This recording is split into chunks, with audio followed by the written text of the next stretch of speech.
If you're experiencing issues with the Netflix app not loading, follow these simple steps to troubleshoot and resolve the problem quickly. Step 1. Restart your device. Turn off your device completely and wait for a few seconds before turning it back on. This can help clear temporary glitches that may be causing the app to malfunction. Step 2. Check your internet connection. Ensure that your device is connected to the internet. You can do this by opening another Apple website.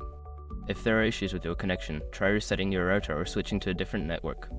Step 3. Update the Netflix app. Don't continue before doing this. A lot of online accounts end up exposed in breaches without people even realizing it. Use SRUP to constantly monitor your email accounts and get alerted immediately if your information gets leaked online.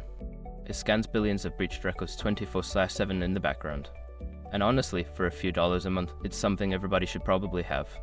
Link in the description. Step 4. Clear app cache. For mobile devices, go to the settings, find the Netflix app and clear its cache. This can remove any corrupted data that might be causing the app to not load properly. Step 5. Reinstall the app. If the above steps do not work, uninstall the Netflix app from your device and then reinstall it from the App Store. This will give you a fresh installation and can fix persistent issues. By following these steps, you should be able to resolve the app not loading issue on Netflix. If problems persist, consider reaching out to Netflix support for further assistance.